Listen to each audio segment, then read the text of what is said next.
சுமார் ஒரு மாத காலமாக நீடிக்கும் மத்திய கிழக்கின் போர் நிலைமையை நிறைவுக்கு கொண்டு வரும் நோக்கில் கடந்த திங்கட்கிழமை ஜனாதிபதி டிரம்ப் துரும்பினை வழங்கியிருந்தார். ஈரான் மீதான தாக்குதல்களை 5 நாட்களுக்கு நிறுத்தி வைத்துவிட்டு தாம் பேச்சுவார்த்தைகளை முன்னெடுப்பதாக அவர் தெரிவித்தார். எவ்வாறாயினும் டிரம்பின் பேச்சுவார்த்தைகள் தொடர்பான அறிக்கைகளை ஈரான் பல சந்தர்ப்பங்களில் நிராகரித்தது. ஈரான் எந்த ஒரு சந்தர்ப்பத்திலும் அமெரிக்காவுடன் எவ்வித பேச்சுவார்த்தையிலும் ஈடுபடாது என அவர்கள் பதிலளித்தனர். இருப்பினும் ஜனாதிபதி டிரம்ப் ஈரானுடன் பேச்சுவார்த்தைகள் இடம்பெறுவதாக மீண்டும் தொடர்ச்சியாக கூறி வருகிறார். ஈரான் தற்போது ஒப்பந்தம் ஒன்றை மேற்கொள்வதற்கு தயாராகி வருகிறது. நேற்று அவர்கள் உண்மையில் ஒரு ஆச்சரியமான விடயம் ஒன்றை செய்தனர். அவர்கள் எங்களுக்கு பரிசொன்றை வழங்கினார்கள். இன்று அந்த பரிசு கிடைத்தது. அது பெரும் தொகை மதிப்புள்ள பரிசாகும். அந்த பரிசு என்னவென்று நான் உங்களுக்கு சொல்லப் போவதில்லை. இருப்பினும் அது மிகவும் பெருமதியான பரிசாகும். அவர்கள் அதனை எங்களுக்கு வழங்கினார்கள். அதனை வழங்கப் போவதாக கூறினார்கள். எனவே அதன் ஊடாக ஒரு விடயத்தை உணர்ந்தேன். நாம் சரியான நபர்களுடன் செயற்பட்டு வருகிறோம். அது அணுசக்தி தொடர்பான ஒன்றா? இல்லை, அதற்கும் அணுசக்திக்கும் தொடர்பில்லை. அது எரிபொருள் மற்றும் எரிவாயு தொடர்பான விடயமாகும். அது அவர்கள் செய்த மிக சிறந்த விடயமாகும். இருப்பினும் அதன் ஊடாக நாம் சரியான நபர்களுடன் செயற்பட்டு வருகிறோம் என்பதை உணர்ந்தோம். அப்படியென்றால் அது ஹோர்மூஸ் நீரிணை தொடர்பானதா? ஆம், அது தொடர்பான ஒன்றே. அதனை யார் தமது கட்டுப்பாட்டில் நேரடியாக வைத்திருக்கின்றார்கள்? எம்மால் இதனையும் கட்டுப்பாட்டில் வைத்திருக்க முடியும். பாருங்கள், மேலும் உயிர்களை இழக்காமல் எம்மால் இதனை நிறைவேற்ற முடியும் என்றால் அது சிறந்த விடயமாகும். அவர்களின் கண்களை போன்ற பெருமதியான $10 பில்லியன் மின் உற்பத்தி நிலையங்களை அழிக்காமல் இதனை நிறுத்த முடியும் என்றால் நான் அதனை விரும்புகிறேன்.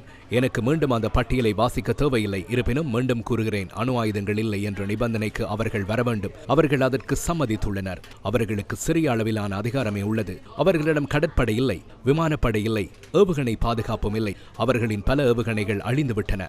நாம் அவர்களின் பலவற்றை அழித்துவிட்டோம். உங்களுக்கு தெரியும், நாம் அவர்களின் பொருட்களில் சுமார் 82% அழித்துவிட்டோம். அவர்களிடம் ஒரு ஏவுகணை இருந்தாலும் எனவே ஏவ முடியாது. நாம் ஏற்கனவே இதில் வெற்றி பெற்று விட்டோம் என்றே கூற வேண்டும். நிர்வாகத்தின் குழு ஒன்று ஈரானுடன் பேச்சுவார்த்தை நடத்தி வருவதாக நீங்கள் கூறினீர்கள். அந்த பேச்சுவார்த்தைகளுக்கு துணை ஜனாதிபதி தலைமை தாங்குவதாக செய்திகள் வெளியாகியுள்ளன. அது உண்மையா? ஆம், அவர் அவற்றில் ஈடுபட்டுள்ளார். JD வான்ஸ் இணைந்துள்ளார். மார்க்கோ ரூபியோ இணைந்துள்ளார். ஜெரார்ட் குஷ்னர் இணைந்துள்ளார். அவர் மிகவும் திறமையானவர். ஸ்டீவ் விட்கோப் திறமையானவர். அவரும் இணைந்துள்ளார். அதேபோன்று நானும் இதில் ஈடுபட்டுள்ளேன். இதனிடையே இவ்வாறான பின்னணியில் அமெரிக்கா ஈரானிடம் 15 அம்ச கோரிக்கைகள் அடங்கிய முன்மொழிவை சமர்ப்பித்துள்ளதாக சர்வதேச ஊடகங்கள் செய்தி வெளியிட்டுள்ளன. பாகிஸ்தானூடாக அமெரிக்கா ஈரானிடம் இந்த முன்மொழிவை சமர்ப்பித்துள்ளது. அதில் சில விடயங்கள் தொடர்பிலேயே சர்வதேச ஊடகங்கள் கவனம் செலுத்தியுள்ளமை குறிப்பிடத்தக்கது. ஈரானின் 3 அணுசக்தி நிலையங்களை மூடுதல், ஈரானுக்குள்ளே யூரேனியம் செறிவூட்டலை நிறுத்துதல், பாலிஸ்டிக் ஏவுகணை தயாரிப்புகளை நிறுத்துதல், தீவிரவாத குழுக்களுக்கான உதவிகளை நிறுத்துதல், ஹோர்மூஸ் நீரிணையை முற்றாக திறந்து விடுதல். எவ்வாறாயினும் இந்த முன்மொழிவில் உள்ள 15 அம்சங்களும் என்ன என்பது தொடர்பில் இன்னும் சரியாக அறிக்கையிடப்படவில்லை. இதற்கு ஈரானின் பதில் என்ன? அமெரிக்கா முன்னெடுக்கக்கூடிய தரைவழி ஆக்கிரமிப்பு தொடர்பில் இந்தியாவின் NDTV செய்திச் சேவையுடனான நேர்காணலில் ஈரானின் தெஹ்ரான் பல்கலைக்கழகத்தின் பேராசிரியரான பவுடிசானி கருத்து வெளியிட்டுள்ளார். அதிவேக F-35 ரக போர் விமானங்களுடன் ஒப்பிடும்போது காலாட்படை வீரர்களை இலக்கு வைப்பது என்பது ஈரானுக்கு எளிதாக இருக்கும் எனவும் அவர் கூறியுள்ளார். டிரம்பின் சமாதான பேச்சுவார்த்தைகள் தொடர்பான கருத்துக்கு ஈரான் ராணுவ ஊடக பேச்சாளர் இவ்வாறு பதில் அளித்தார். நாங்கள் ஒருபோதும் எதற்கும் சரணடைய மாட்டோம். அதை நாங்கள் உறுதியாக கூற வேண்டும். இந்த இக்கட்டான சூழலை நாம் ஏற்படுத்தவில்லை. இதனை அவர்களே ஏற்படுத்தினார்கள். எங்களுடன் எவரும் எந்த ஒரு இணக்கப்பாட்டிற்கும் வரவில்லை. எங்களுடன் எவரும் எந்த ஒரு பேச்சுவார்த்தையும் நடத்தவில்லை. இருப்பினும் இது நிறைவடைந்து விட்டது என அவர்கள் கூறுகிறார்கள். நாங்கள் எந்த ஒரு சமாதான பேச்சுவார்த்தைக்கும் வரவில்லை. 1000 பாராசூட் வீரர்களை மத்திய கிழக்குக்கு அனுப்ப அமெரிக்கா தயாராக உள்ளது. பாராசூட்டின் உதவியுடன் தரையிறங்குவதில் விசேட திறன் கொண்ட அமெரிக்க படையின் 82வது கட்டளை பிரிவின் சுமார் 1000 உறுப்பினர்கள் மத்திய கிழக்கு பிராந்தியத்துக்கு அனுப்ப அமெரிக்க அதிகாரிகள் தயாராகி வருவதாக சர்வதேச ஊடகங்கள் இன்று செய்தி வெளியிட்டிருந்தன. இத்தகைய 3000 உறுப்பினர்களை மத்திய கிழக்கிற்கு அனுப்பும் தயார் நிலையில் அமெரிக்கா உள்ளதாக சில தகவல்கள் தெரிவிக்கின்றன. இந்த வார இறுதியில் மேலும் 2500 கடற்படையினரை ஏற்றிய கப்பல் ஒன்றும் மத்திய கிழக்குக்கு செல்ல உள்ளதாக ஏற்கனவே தகவல்கள் வெளியாகியிருந்தன. இதற்கமை ஈரானில் ஏதோ ஒரு வகையான தரைவழி நடவடிக்கைக்காக அமெரிக்கா தனது ராணுவ படைகளை தயார்படுத்தி வருகின்றமை புலப்படுவதாக ஆய்வாளர்கள் கூறுகின்றனர். இதனிடையே ஈரானின் புஷேகர் அணுமின் நிலைய வளாகத்தில் மற்றொரு தாக்குதல் நடத்தப்பட்டுள்ளதாக சர்வதேச அணுசக்தி முகவர் நிலையம் தெரிவித்துள்ளது. கடந்த 17ஆம் தேதியும் புஷேகர் அணுமின் நிலைய வளாகத்தில் தாக்குதல்கள் நடத்தப்பட்டிருந்தன. யுத்தம் ஆரம்பித்தது முதல் இஸ்ரேல் மற்றும் அமெரிக்காவினால் இணைந்து நடத்தப்பட்ட வான் தாக்குதல்களில் ஈரானில் 82,417 கட்டடங்களுக்கு சேதம் ஏற்பட்டுள்ளதாக தெரிவிக்கப்பட்டுள்ளது. ஈரானிய அதிகாரிகளுடன் ஒருங்கிணைந்து செயற்படும் பகைமை பாராட்டாத கப்பல்கள் ஹோர்மூஸ் நீரிணை ஊடாக பயணிக்க முடியும் என ஈரான் தெரிவித்துள்ளது. இதற்காக இதற்கமை ஈரானுக்கு எதிரான ஆக்கிரமிப்பு நடவடிக்கைகளில் ஈடுபடாத அல்லது ஆதரவு வழங்காத மற்றும் சர்வதேச பாதுகாப்பு விதிமுறைகளை முழுமையாக பின்பற்றும் கப்பல்கள் ஈரானிய அரசாங்கத்துடன் ஒருங்கிணைந்து பாதுகாப்பாக ஹோமோஸ் நீரிணை வழியாக செல்ல முடியும் என அறிவிக்கப்பட்டுள்ளது. இதனிடையே ஹோமோஸ் நீரிணை ஊடாக பாகிஸ்தான் நோக்கி சென்று கொண்டிருந்த கொள்கலன் கப்பல் ஒன்றை ஈரானிய படைகள் திருப்பி அனுப்பியுள்ளன. குறித்த கப்பல் முறையான பயண அனுமதியின்றி தமது கடல் எல்லைக்குள் நுழைய முயன்றதாக கூறி இஸ்லாமிய புரட்சிகர பாதுகாப்பு படை இந்த நடவடிக்கை எடுத்துள்ளது. ஜெலன் என அழைக்கப்படும் குறித்த கப்பல் ஐக்கிய அரபு அமீரகத்தின் சாஜாவிலிருந்து கராச்சி நோக்கி பயணித்துக் கொண்டிருந்தமை குறிப்பிடத்தக்கது. மத்திய கிழக்கில் அமைதியை ஏற்படுத்துவதில் பாகிஸ்தான் தலையிடுமா? அமெரிக்க துணை ஜனாதிபதி ஜேடி வான்ஸ் பாகிஸ்தானின் இஸ்லாமாபாத்தில் ஈரானிய அதிகாரிகளை சந்திக்க தயாராகி வருவதாக பல சர்வதேச ஊடகங்கள் செய்தி வெளியிட்டுள்ளன.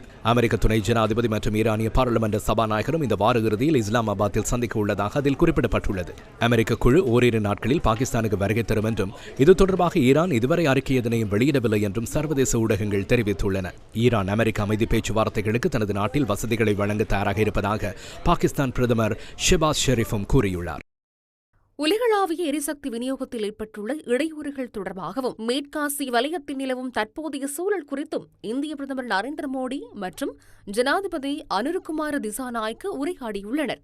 உலக சமூகத்தின் நலனுக்காக திறந்த மற்றும் பாதுகாப்பான சர்வதேச கப்பல் போக்குவரத்து பாதைகளை பராமரிப்பதன் முக்கியத்துவம் குறித்து இரண்டு நாடுகளின் தலைவர்களும் வலியுறுத்தியுள்ளனர்.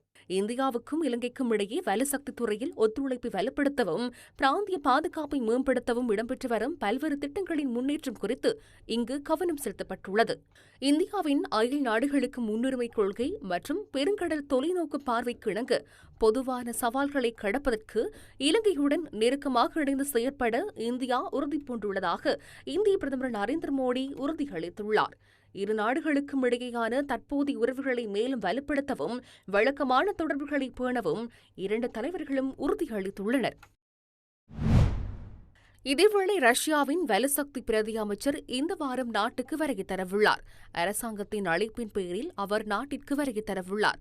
நாட்டின் எரிசக்தி நெருக்கடியிலிருந்து மீள்வது தொடர்பிலான பல கலந்துரையாடல்களை நடத்துவதற்கும் திட்டமிடப்பட்டுள்ளது.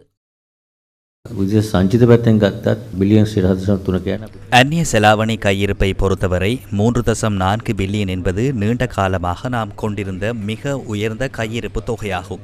மேலும் இந்த தாக்கம் எவ்வளவு காலம் நீடிக்கின்றது என்பதை பொறுத்து இங்குள்ள கையிருப்பு தொகையை சிறிது காலத்திற்கு பயன்படுத்தவும் அந்த தாக்கம் நாட்டிற்கு ஏற்படும் பாதிப்பை ஏதேனும் ஒரு வகையில் சமாளிக்கவும் நமக்கு திறன் உள்ளது. ஏனெனில் கையிருப்பு உயர் மட்டத்தில் உள்ளது. மறுபுறம் வங்கி அமைப்பில் இதுவரை எந்த பிரச்சனைகளையும் நாங்கள் காணவில்லை. சுற்றுலாத்துறை மார்ச் மாதத்தில் சுமார் 17% குறைந்துள்ளது. அது இப்போது பாரிய பிரச்சனை என நான் நினைக்கவில்லை. ஆகவே வெளிநாட்டிலிருந்து அனுப்பப்படும் பணத்தில் அத்தகைய வீழ்ச்சியை நாங்கள் காணவில்லை. உண்மையில் முதல் மாதத்தில் சுமார் 15 நாட்களுக்கு கிடைத்த தரவுகளை பார்த்தால் ஆரம்ப காலகட்டத்தில் அதிகரிப்பொன்று காணப்படுகின்றது. இது விசேடமாக ஒரு வெளிப்புற தாக்கமாகும். அந்த தாக்கத்தின் அளவு நமது கட்டுப்பாட்டிற்கு அப்பாற்பட்டது. இருப்பினும் பொருளாதாரத்தில் இது போன்ற ஒரு தாக்கத்தை தாங்கிக் கொள்ளும் அளவிற்கு நாம் இடமளித்துள்ளோம் என்பதை பார்ப்பதனையே எங்களால் செய்ய முடியும். விசேடமாக அந்த பொருளாதார நெருக்கடியின் போது நம்மிடம் எவ்விதமான கையிருப்பும் இருக்கவில்லை. இருப்பினும் இப்போது நாம் சிறந்ததொரு நிலையில் இருக்கின்றோம். எம்மிடம் அதிக அளவிலான கையிருப்பு உள்ளது. பணவீக்கம் குறைவாக உள்ளது. ஏதேனும் ஒரு வகையான வெளிப்புற தாக்கத்தை சமாளிக்கும் திறன் அதிகமாக உள்ளது. இது நிச்சயமற்ற காலகட்டத்தில் நாம் எவ்வளவு காலம் இருப்போம் என்பதை பலருக்கும் தீர்மானிப்பது கடினம் என நான் நினைக்கின்றேன். எனவே நாம் அதற்கேற்ப நம்மை தக்க வைத்துக் கொள்ள வேண்டும்.